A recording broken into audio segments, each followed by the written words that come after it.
हमारा कानून देखने के लिए आप सभी का बहुत बहुत धन्यवाद। आज हम बात करेंगे लॉ ऑफ सेडिशन या देशद्रोह पे क्या कानून है इस बारे में। जेएनयू की लेटेस्ट कंट्रोवर्सी के बाद जब उनका जेएनयू का स्टूडेंट गवर्नमेंट के प्रेसिडेंट कन्हैया कुमार को अरेस्ट किया गया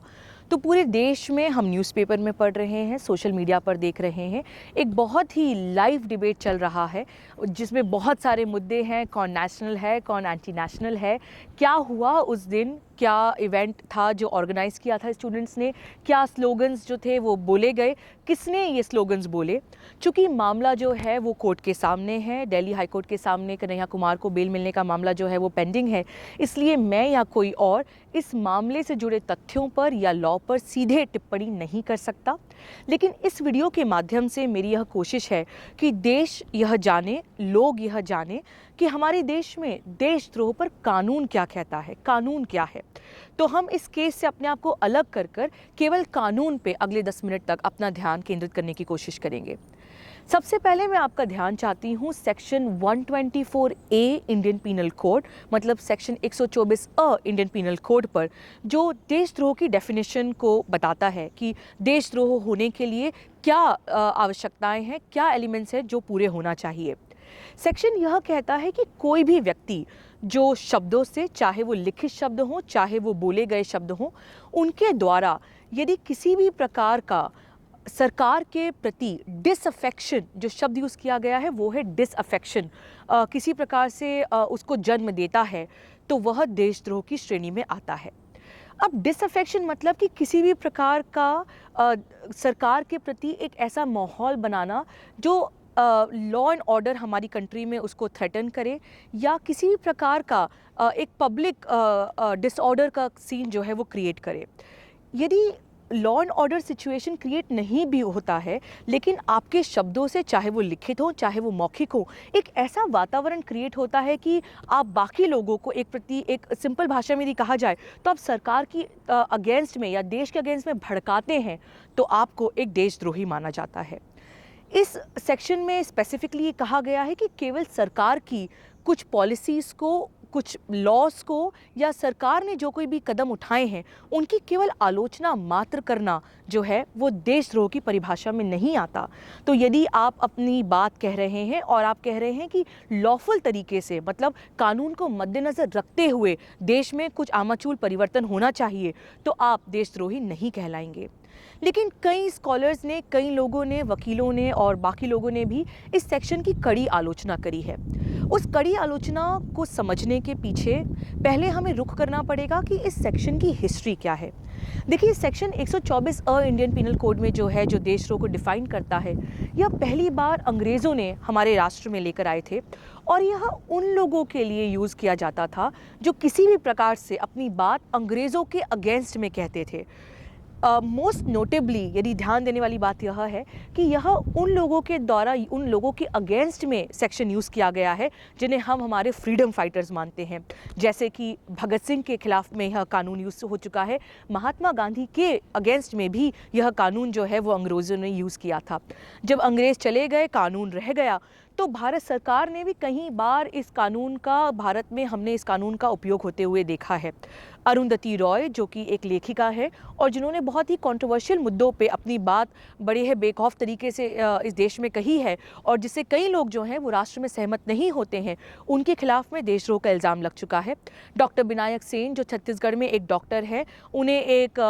नक्सलवादी या माओवादी का टाइटल देकर उनके खिलाफ में भी देशद्रोह का इल्ज़ाम लग चुका है। जो ध्यान देने वाली बात यह है कि एक बार 3000 लोग जो कि अपने राज्य में बन रहे न्यूक्लियर पावर प्लांट के अगेंस्ट में अपनी बात कह रहे थे, उनके खिलाफ में भी 3000 लोगों के खिलाफ एक साथ देशद्रोह का इल्ज़ाम लग चुका है। तो देश में एक ये माहौल है, एक कुछ लोगों का ये कहना है कि चूंकि सेक्शन 124A जो है वो बड़े ही बड़े शब्दों में डिफ़ाइन किया गया है, जिसमें एक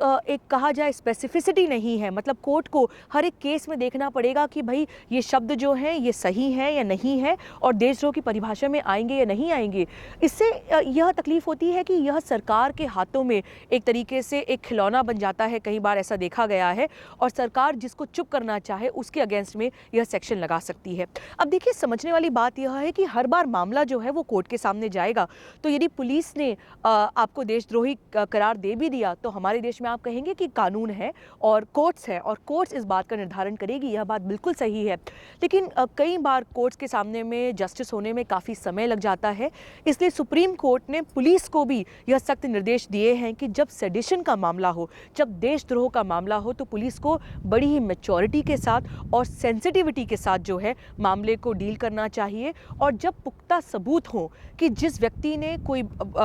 स्पीच दी है या शब्द कहे हैं या लिखे हैं, यदि उसका इंटेंशन या उसका इफ़ेक्ट जो है वो किसी प्रकार से law and order situation create करना हो, तभी देशद्रोह का इल्ज़ाम जो है उस व्यक्ति पे लगाया जाए। मैं बात कर रही हूँ Balwant Singh versus state of Punjab 1995 के एक जजमेंट की, जिसमें दो लोगों ने अलग अलग स्लोगन्स रेस करे। एग्जाम्पल के बतौर पर उन्होंने कहा खालिस्तान जिंदाबाद या राज करेगा खालसा,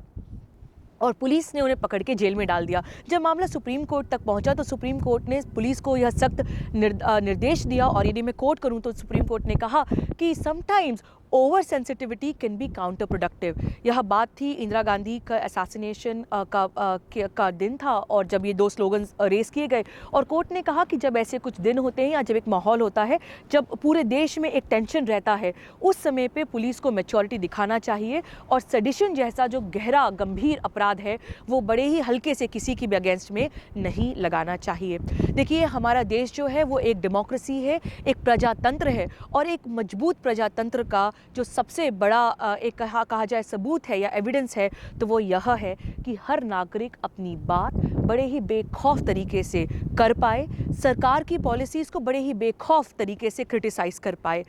तो यदि लॉ में बहुत सारे जजमेंट्स हैं, बहुत कुछ कहने के लिए है, यदि एक मूल बात जो मैं आप तक इस वीडियो के थ्रू पहुंचाना चाहती हूं, तो वो यह है कि केवल शब्द मात्र से जो है वो देशद्रोह का यूजुअली केस नहीं बनता। कोर्ट देखेगा कि सिचुएशन क्या था, माहौल क्या था, क्या कोई लॉ एंड ऑर्डर सिचुएशन बनने का पुलिस को डर था, और ऐसे में तथ्य जो है किसी मामले के वो बहुत ही महत्वपूर्ण हो जाते हैं। तो चूंकि आप केवल यदि सोशल मीडिया पे कुछ वीडियोस देखें या कुछ क्लिपिंग्स देखें, तो आप उन्हीं को तथ्य ना मान लें। यह कोर्ट का काम होगा कि उन तथ्यों को बड़ी बारीकी से देखें और उसके बाद किसी नतीजे पे पहुंचे। यदि हम बात करें आर्टिकल 19 मतलब आर्टिकल 19 भारत के संविधान की, तो यदि आप थोड़ी सी भी हमारे भारत के संविधान की जानकारी रखते हैं तो आप जानेंगे कि हमारे देश में यह एक फंडामेंटल राइट है हर नागरिक का कि अपनी बात जो है वो और अपना ओपिनियन जो है वो लोगों के सामने रख सके। कोई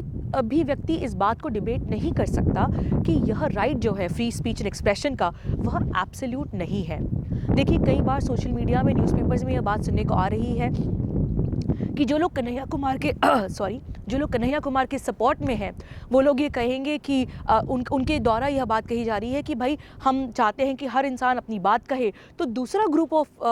पीपल जो है, दूसरे ग्रुप यह कहता है कि यह एब्सोल्यूट राइट नहीं है, और आप बिल्कुल सही हैं, एब्सोल्यूट राइट नहीं है। इनफैक्ट आर्टिकल 19(2) मतलब 19(2) में कुछ ग्राउंड्स लिए गए हैं जो साफ तौर पर यह कहते हैं कि किस कंडीशन में किसी भी व्यक्ति का फ्री स्पीच एंड एक्सप्रेशन को लिमिट किया जा सकता है। जैसे कि यदि security of the state question में हो, या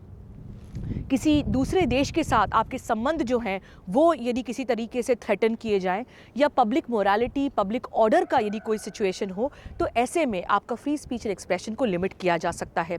लेकिन यदि freedom of speech and expression एक बॉल के समान है और कुछ ग्राउंड्स पे आपके फ्रीडम को लिमिट किया जा सकता है, तो सेडिशन या देशद्रोह का जो इल्ज़ाम है वो सबसे गहन, सबसे सीरियस अपराध जो है जो आपके ऊपर, जिसका आप पर इल्ज़ाम लगाया जा सकता है। इसलिए इसे आसानी से नहीं लिया जा सकता। यदि किसी भी व्यक्ति के अगेंस्ट में सेडिशन का चार्ज फ्रेम होता है तो कोर्ट को देखना पड़ेगा कि whether there was an intention और a tendency to create a law and order situation. चूँकि पॉलिटिकल स्पीच है, इसलिए इस पे ध्यान जो है, या इस पे ध्यान देने वाली बात जो है वो और भी ज़्यादा ज़्यादा गंभीर हो जाती है। मैं अमेरिका में हूँ और अमेरिका के लॉज जो हैं वो सीधे भारत में नहीं लगते, लेकिन एक उदाहरण जो है, क्योंकि जब हमारे देश में कोई मामला डिबेट होता है तो अच्छा है यदि हम देखें कि बाकी देशों ने ऐसे मामलों पे क्या किया है। तो यहाँ पे 2 केसेस थे, टेक्सास वर्सेस जॉनसन और यूएस वर्सेस आइकमैन, जहाँ पे कंट्रोवर्सी चल रही थी, डिबेट चल रहा था। रीगन एडमिनिस्ट्रेशन था, उस पर काफ़ी लोग जो थे उसके अगेंस्ट में थे और 2 लोगों ने फ्लैग जो है मतलब अमेरिका का जो झंडा है उसे जला दिया और मामला उठा और सुप्रीम कोर्ट ने ये कहा कि हमारा देश जो है वो काफ़ी स्ट्रांग है। पॉलिटिकल स्पीचेस हैं, यदि लोग इस तरह का एक्ट करते हैं तो वो गलत है, लेकिन वो लॉ में आएगा या नहीं आएगा यह सुप्रीम कोर्ट को देखना पड़ेगा। तो कहने का सिर्फ मेरा इस वीडियो के माध्यम से जो मेन संदेश है जो मैं आप तक पहुंचाना चाहती हूँ वो यह है कि देशद्रोह का इल्ज़ाम बड़ा ही गहरा है, क्योंकि अभी वो जैसे हमारे लॉज में डिफ़ाइन किया गया है, बड़े ही ब्रॉडली हमारे लॉज में डिफ़ाइन किया गया है। इसलिए आवश्यकता है कि पुलिस और कोर्ट बड़े ही ध्यान से इस लॉज को देखे, तथ्यों को देखे और उसके बाद अपना फैसला सुनाए। मैं और आप, हमारी नज़र रहेगी कि क्या होता है इस मामले पे। अगले